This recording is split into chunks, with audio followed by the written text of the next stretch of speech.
최근에 파월의 생각하고 시장의 생각하고 좀 다르다는 얘기를 하고 있는데 연준이 생각하는 물가나 경기나 그리고 고용 이런 부분들이 이제 핵심 경제 변수가 될 것 같은데, 그럼 연준이 생각하고 있는 올해 얼마나 나빠지나. 다 오신 것 같으니까 시작할까요? 예. 최일호라고 합니다. 앞에 박 전무님이 하시는 말씀 재밌게 잘 들으셨죠? 예, 그런데 미국 시장 점검이라고 제가 타이틀을 적었는데, 제 얘기는 조금 지루할 수는 있어도, 그러나 이제 주식 투자 하실 때 좀 하루하루가 아니라 한 달, 두 달이 아니라 5년, 10년 하실 분이라면 기본적으로 아셔야 될 부분이라서 도움이 조금 될 것 같아요. 한 20분 정도만 집중해서 들으시면은 투자하시는데 조금이나마 도움이 되실 거니까 한번 잘 들어보세요. 그러니까 주가를 이것저것 여러 가지 변수로 설명을 할 수 있잖아요. 근데 가장 기본적인 거는 실적이 늘어나야 돼요. 실적이 늘어나야 되고, 그 가운데서 금리까지 낮으면은 금리 채권하고 상대적인 개념이니까 주식시장으로 돈이 막 몰리면서 실적이 좋은 기업들은 그 폭발력이 대단하게 되죠. 과거 10년 구글이나 아마존이나 애플이나 이런 빅테크들 보면은 계속해서 연간 20% 30%씩 성장하면서 금리도 낮았으니까 몇 배씩 이렇게 오르는 현상이 발생을 하잖아요. 그래서 지금 매크로 환경이 굉장히 어려운 상황이지만 우리는 기업 실적에 더 초점을 둬야 되고, 기업 실적에 영향을 주는 것이 또 부가적으로 경기나 물가 이런 부분들이고, 또 경기나 물가는 금리에 영향을 주는 거니까 이런 부분들에 더 초점을 맞춰서 매크로를 보면은 좋을 것 같아요. 요 밑에 이제 빨간 선 있잖아요. 빨간 줄로 된 거 주의 깊게 보시면 될 것 같아요. 최근에 파월의 생각하고 시장의 생각하고 좀 다르다는 얘기를 하고 있는데, 연준에서 생각하고 있는 올해 경기 전망 잠깐 보시면 그 이전에 FOMC가 지난 3월에 있었는데, 기자회견에서 어떤 기자가 그렇게 물어요. 지금 이런 굉장히 안 좋은 상황, 그러니까 은행 사태도 일어나고 물가도 잘 안 빠지고 경기도 좀 안 좋은데 이런 상황에서 연착륙이 가능하다고 생각하냐고 좀 직설적으로 묻거든요. 그런데 파월이 거기서 연착륙으로 가는 좁은 길이 있다고 생각한다. 왜 넓은 길이라고 하지 않고 좁은 길이라고 했냐면 그만큼 좀 힘들다는 그런 얘기를 한 것이고요. 그 힘듦은 사실 지금 계속 겪고 있는 어떤 변동성의 다른 표현이라고 생각을 합니다. 그래서 지금 하루하루의 변동성은 이 연착륙으로 가기 위한 어떤 좁은 길이라고 생각을 하면 될 것 같고, 어쨌든 연준은 경기 침체도 안 빠지면서 물가를 잡는 이런 목표를 위해서 가는 과정에 있다고 생각을 하면 되고요. 제가 볼 때는 그런 상에서 지금 약간의 어떤 변동성이나 이런 것들이 있다고 하더라도 그 과정 자체는 제대로 가고 있는 것 같으니까 다른 부분들은 그렇게 신경 쓰지 않고 파월의 생각과 시장의 생각이 언제 어느 정도 균형을 맞추느냐 이런 것들에 더 초점을 맞추면 좋을 것 같아요. 그러면은 연준이 생각하는 물가나 경기나 그리고 고용 이런 부분들이 이제 핵심 경제 변수가 될 것 같은데, 올해 나쁘다 이렇게 얘기를 하는 사람들이 있는데, 특히 이제 비관론을 정당화시키기 위해서 더 그런 의견들이 좀 남발하고 있는 것 같은데, 그럼 올해 얼마나 나빠지나, 연준이 생각하고 있는 경기 성장률이나 그리고 고용이나 물가나 이런 부분들에 대해서 잠깐 숫자를 보고 가면요, GDP는 한 0.4% 정도 올해 성장할 거로 보고 있는데, 작년에 한 2.1%였거든요. 거기서 조금 둔화되고, 그리고 실업률은 고용이 상당히 좀 탄탄한 편인데 작년보다는 조금 둔화되면서 4.5% 될 거로 보고 있고요. 그리고 그 물가는 높은 부분에서 좀 내려와서 한 3%대 초중반이 될 거로 보고 있고, 연방 기금리 이게 이제 가장 핫 이슈가 될 건데, 올해 말에 아직까지 연준에서는 5.1%가 될 거라고 예상을 하고 있어요. 그런데 시장에서는 지금 아니다, 한 상반기 중에 5.1% 정도 찍고 그 다음에 금리 인하로 갈 가능성이 높다라고 보고 있는데, 어쨌거나 그 데이터 디펜던트, 데이터를 보고 매번 결정하는 의사 그 액션에 따라서 이런 부분들이 결정이 될 거니까 여기에 너무 고착화돼서 생각할 필요는 없는데, 다만 경기는 좀 슬로우하고 물가는 빠지는 이런 그림들로 생각을 하면 될 것 같아요. 그래서 궁극적으로는 연준과 시장이 균형을 맞춰갈 거다라고 보면 될 것 같고요. 일부에서는 이런 얘기들이 있어요. 과연 그 금리를 올해 금리 인상을 좀 금리 인상을 중단하는 건 알겠는데, 그럼 금리 인상을 중단했을 때 결국 그 경기가 침체로 가면서 주가도 빠지는 거 아니냐라고 얘기를 하시는 분들이 있는데, 과거 이제 한 6개 정도의 사례를 보면은 84년, 89년, 95년, 2000년, 2006년, 2018년 보면은 2000년 닷컴 버블 시기만 제외하고 금리를 계속 인상하다가 중단 또는 인하를 하게 됐을 때 오히려 주가는 견조하거나 오른 사례들이 많았어요. 그래서 금리 인상 중단을 경기 침체 또는 그 기업 실적 하락, 주가 폭락 이런 걸로 해석하는 거는 과도하다 이렇게 보고 있습니다. 2000년에 특히 그 주가가 금리 인상을 중단하고 안 좋았던 거는 2001년에 9.11 테러, 그리고 2001년 말 뭐 이렇게 걸쳐서 엔론 회계 부정 이런 사태들이 있어서 좀 특이했다고 보시면 될 것 같고요. 그러면은 물가에 대해서도 빠지는 건 빠지는데 높은 물가가 계속 유지돼서 결국은 안 좋은 거 아니냐라고 이렇게 얘기하시는 분들도 있는데, 결국 우리가 지난번에 보면은 물가가 CPI 기준으로 9.1%까지 갔었는데 지금 벌써 5%까지 내려왔고요. 연준이 중요하게 여기는 PCE 같은 경우도 7%에서 5%로 내려가 있어요. 물론 이제 이 속도 자체가 좀 느리다는 건 인정하는데 결국에는 이런 부분들이 더 내려올 거라는 거. 그 이유는 지금 주거비 때문에 물가가 잘 안 내려오고 있는데, 주거비는 결국 집값이 빠지고 또 그 주택 경기가 좀 슬로우해지면서 내려오면서 이 부분들을 이제 하향 안정화 시킬 걸로 이렇게 보고 있으면은 시간의 문제지, 이거는 뭐 구조적으로 그 안 빠질 수 있는 물가 상황은 아니다 이렇게 보시면 될 것 같고요. 엊그제 그 컨퍼런스 보드에서 경기 선행지수라는 거를 발표를 했는데 좀 무서운 전망을 내놨어요. 근데 그 코멘트를 보면은 어떤 코멘트냐면 지금 경기 선행지수가 과거에 경기가 침체에 빠졌을 때 수준만큼 내려왔기 때문에 앞으로 2023년 중반기 이후에 침체로 갈 수 있다라는 코멘트를 내놨거든요.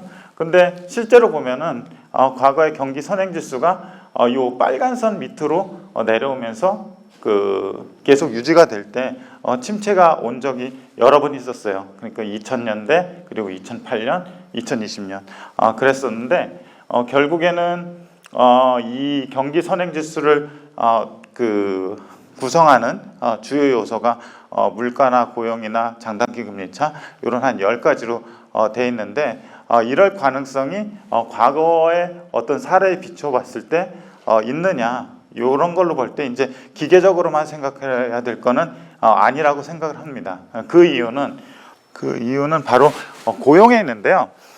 기본적으로 거시경제를 얘기할 때 물가하고 고용, 그러니까 또 GDP 이게 가장 큰 핵심 변수거든요. 왜냐하면은 고용이 나쁘면 사람들이 일자리를 잃고 임금이 줄어들고 소비력이 줄어들고 GDP도 안 좋고 전반적으로 이제 경기가 하락하는 그런 악순환을 맞게 되는데, 지금 미국의 경기는 미국의 고용은 너무나 좋습니다. 3월 달에 실업률 보면 3.5%거든요. 근데 여기 회색으로 돼 있는 그 음영 처리된 부분이 있잖아요. 이게 다 리세션 구간이었어요. 1950년부터 보면은 이 리세션 구간에 고용이 상당히 안 좋아집니다. 다른 말로 실업률이 6% 정도까지 올라가는 상황에서 침체가 발생을 했는데, 물론 그 3.5%라는 수치를 오래 계속 유지할 수는 없겠죠. 총수요가 좀 둔화되고 소비가 둔화되고 이런 상황을 감안을 해보면 이게 어느 정도까지는 올라갈 수 있을 것 같아요. 그러니까 연준이 생각하는 올해 말에 실업률은 한 4%대 중반 정도로 생각을 하고 있고, 민간에서는 한 3.9%로 생각을 하고 있거든요. 그래서 이 실업률이 좀 올라가는 거를 감안하더라도 과거에 일어났던 그 경기 침체 수준인 6% 뭐 또는 10% 뭐 이것까지 가지는 않지 않겠느냐, 이렇게 보기 때문에 지금 아까 말씀드렸던 단지 경기 선행지수가 과거의 침체 수준까지 내려와서 지속이 된다 해서 그게 이제 침체로 가기는 쉽지 않다, 이렇게 보고 있는데, 그 뒤에 이제 하나 또 장표를 보면은, 여기 보면은 이제 지금 고용이 또 미국에서 얼마나 핫한가를 보여주거든요. 이 표는 지금 여기 2023년 2월이 1.67, 뭐 1.7 이렇게 돼 있는데, 구직 대비 구인 비율이에요. 다시 말해서 일자리는 일할 사람은 한 명 있는데 일자리는 1.7개라는 거예요. 그러니까 이런 거죠. 그러니까 일을 하려고 하는데 일자리가 한 2개 정도 있기 때문에 기업에서 그 사람을 뽑으려면 더 많은 돈을 줘야 되는 거죠. 이게 지난 한 2022년 중반 요때는 이게 2까지 올라갔어요. 근데 여기 좀 떨어지면서 고용시장이 약간 쿨링 다운 되고 있고, 또 코로나 때 그 정부로부터 지원금을 많이 받아서 조기 은퇴했던 사람들이 지금 고용시장으로 들어오기 때문에 노동 공급 자체가 늘어나면서 이 수치는 점점 내려올 거로 보고 있고, 이게 일 정도가 사실은 그 일자리 하나하고 그리고 일을 구하는 사람, 실업자 한 사람하고 딱 맞는 수준인데, 과거 수준 보면은 대체로 뭐 한 많다고 하더라도 1.2 수준, 평균 요 정도 수준에서 움직였거든요.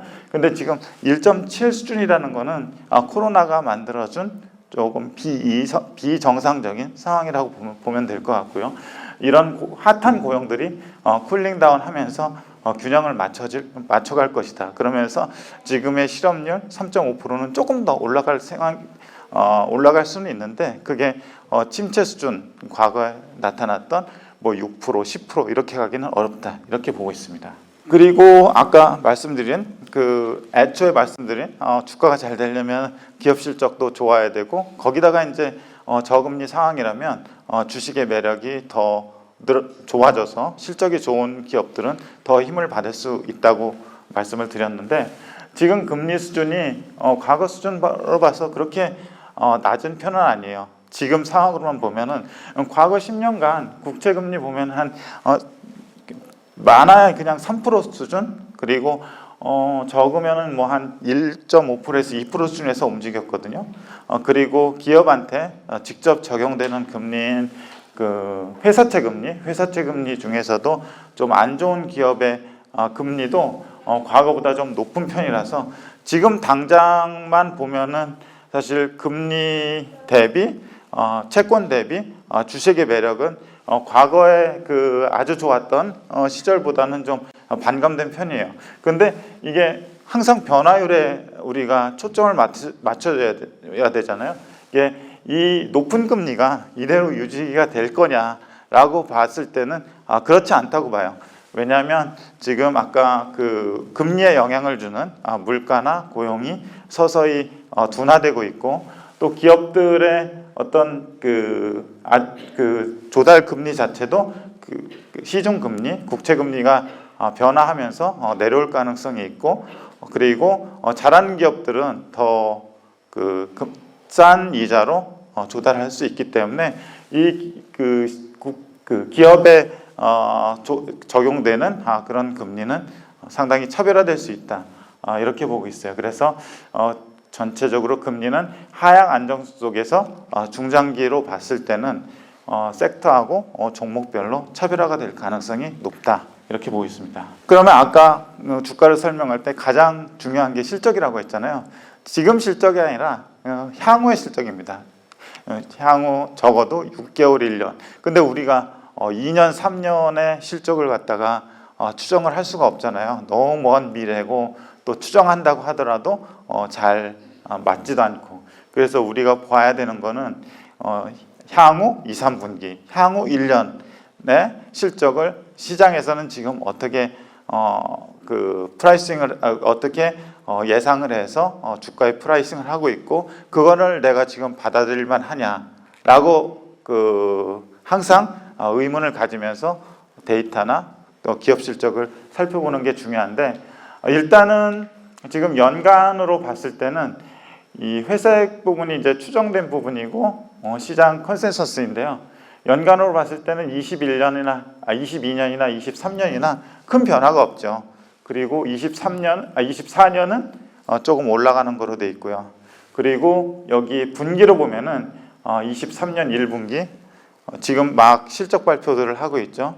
테슬라도 실적 발표를 하고 은행들도 실적 발표를 하고 있는데 이 1분기가 사실 전체 향후로 봤을 때는 바닥을 찍고 턴어라운드 할 가능성이 있다고 지금 시장에서는 컨센서스가 형성이 되고 있어요.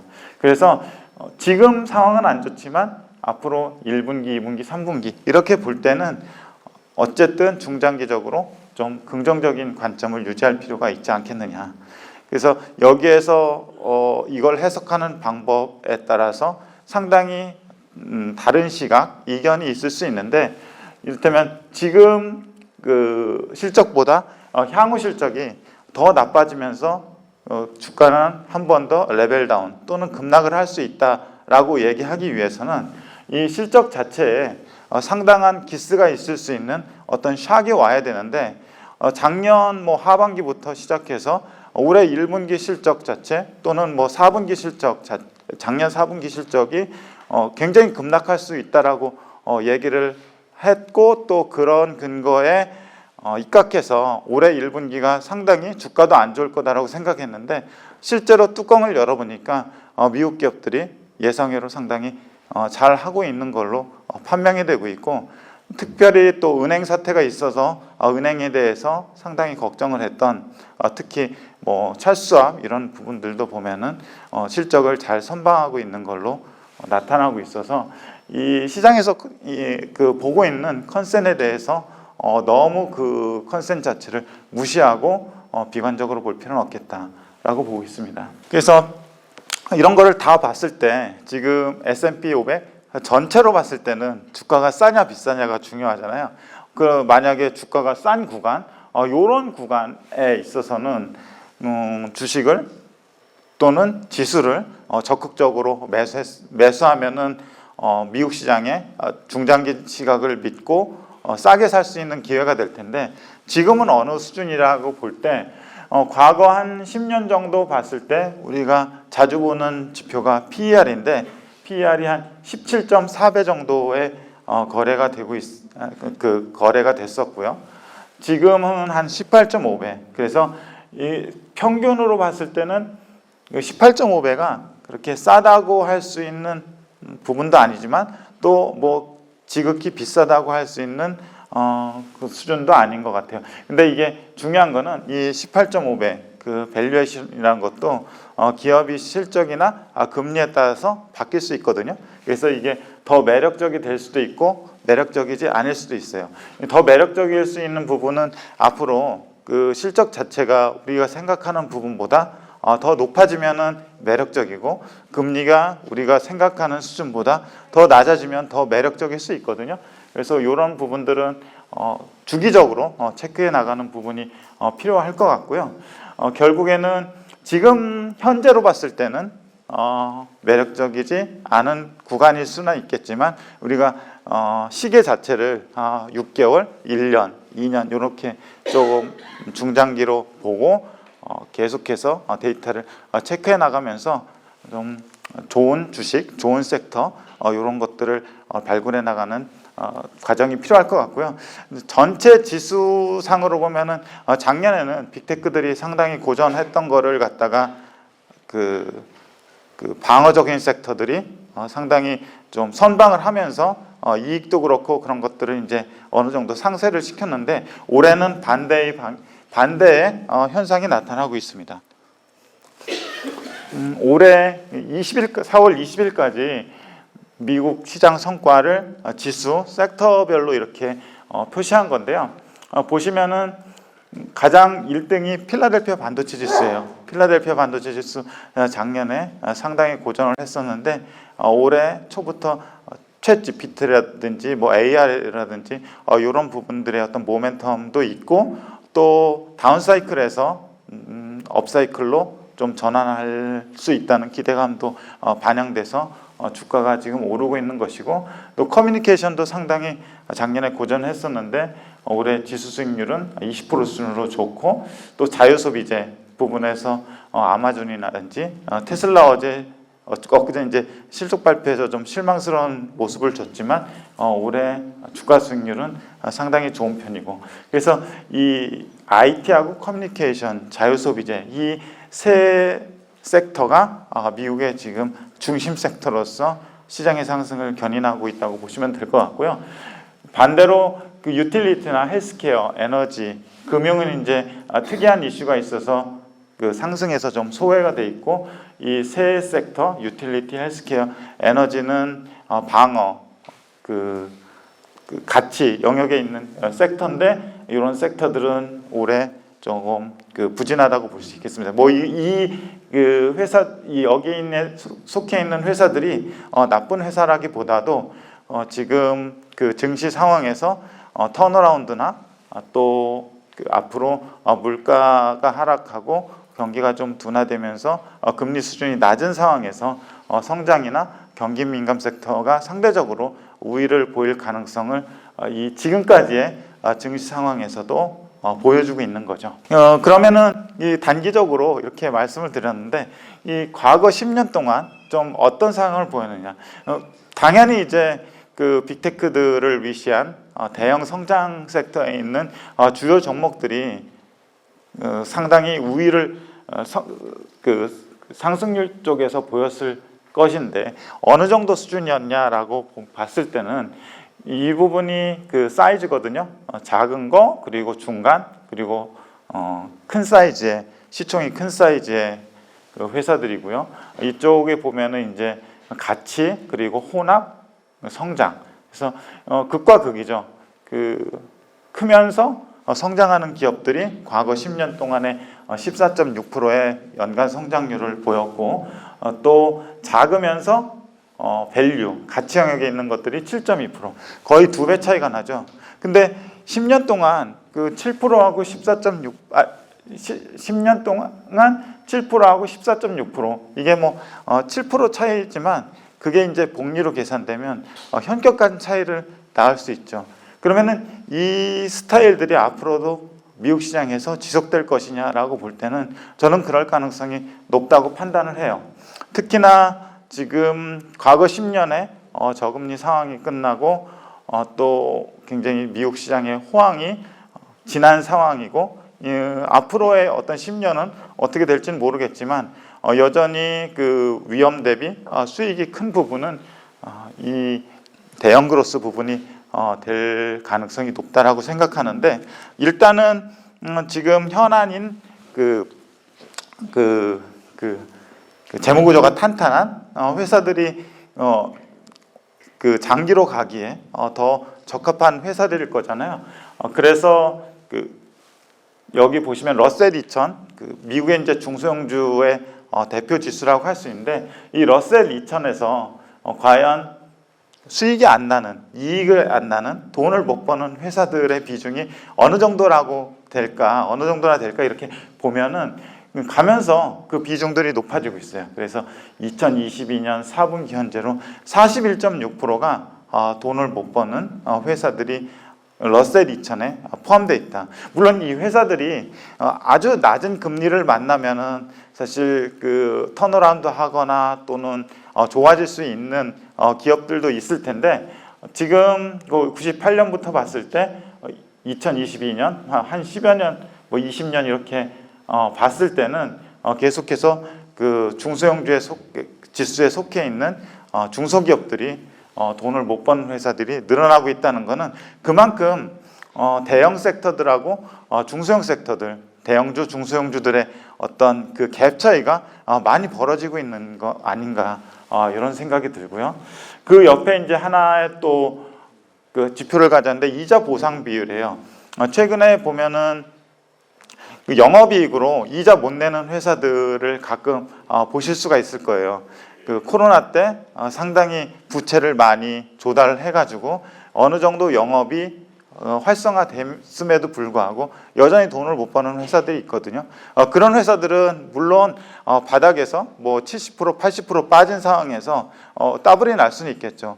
그렇지만 장기적으로 가져가기에는 조금 어려운 부분이 있고요. 트레이딩으로 그 접근하는 부분이 더 유효할 수가 있는데 어쨌든 그 중장기로 보고 갈 수 있는 그 어떤 그 시각을 가지고 있다면 이자 보상 비율이라고 해서 영업이익으로 몇 배의 이자를 벌 수 있느냐, 그러니까 이자 대비 영업이익이 몇 배냐, 이게 이제 이자 보상 비율인데 지금 라지캡하고 스몰캡을 그 구분해서 보면은 라지캡 같은 경우는 이자 보상 비율이 그 9.8배에 해당해요. 이를테면은 영업이익이 9.8일 때 10일 때 이자 비용이 1이란 얘기고요.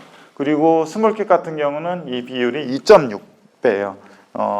영업이익이 2.6일 때 이자 비용이 1이란 얘기인데 재무구조로 보면은 이 기업이 상당히 탄탄하고 어제 그저께 이제 그 테슬라 실적 발표가 나왔는데 테슬라가 재무적으로 굉장히 어려운 회사였었어요. 근데 지금은 돈이 잘 버는 회사로 탈바꿈했는데 참고로 테슬라의 그 재무구조를 말씀드리면 테슬라가 한 분기에만 벌어들이는 이자 수익이 2천억이 넘어요. 그만큼 현금을 많이 가지고 있고 부채는 거의 없는 회사라 아주 탄탄한 회사로 지금 탈바꿈해있기 때문에 테슬라의 관건은 앞으로 그 얼마나 성장을 더 그 일으키느냐, 얼마나 지속적으로 성장을 하느냐가 관건이 되는데 그 부분을 이제 주안점을 둬서 보시면 될 것 같고요. 그래서 그 계속 끌고 가기에는 대형주가 지금도 우위에 있다라고 이렇게 보시면 될 것 같습니다. 그래서 그 얼마나 좋았냐, 그냥 올해만 보시면은요 가끔 보여드리는 표인데 미국의 S&P 500 그리고 나스닥을 이끄는 주식들은 굉장히 한정이 돼 있어요. 보면은 이게 한 25위까지 26개 정도까지 그 S&P 500의 그 주식들을 나래비를 시켜 놓은 건데 보시면은 여기 YTD 상승률만 보시면은 S&P 500의 지수 상승률이 한 7% 남짓이었잖아요. 7% 대비 상당히 양호한 수익률을 지금 보이고 있고 특히 엔비디아 같은 경우는 85.5% 올해 올랐고요. 그리고 메타 같은 경우도 77%. 그 밑에 뭐 ASML 같은 반도체 장비 쪽도 S&P 500 지수 수익률을 지금 상회하고 있어서 이 그 S&P 500의 라지캡에 해당하는 부분들이 올해 상당히 강한 면모를 보이고 있고 그 부분들에 의해서 전체 시장의 상승이 견인되고 있다고 보시면 될 것 같습니다. 특히 이제 IT 섹터 중에서도 반도체가 최근에 핫한데 반도체 쪽에서도 상당히 차별화된 모습을 보이고 있어요.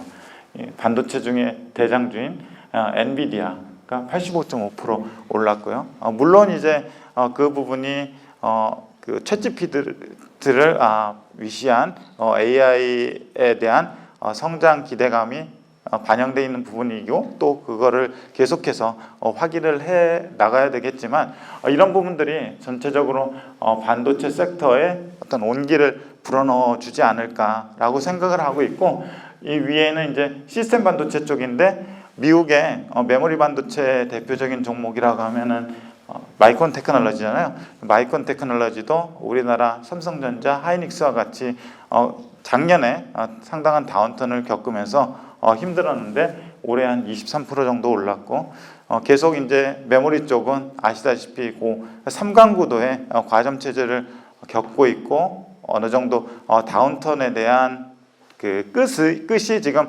가시화되고 있는 상황에서 주가는 지금 선반영을 하고 있는 상황이라서 이 부분들도 좀 주목해서 보시면 될 것 같고 메모리까지 낙수 효과가 있기를 좀 이 자리에서 기대를 해보겠습니다.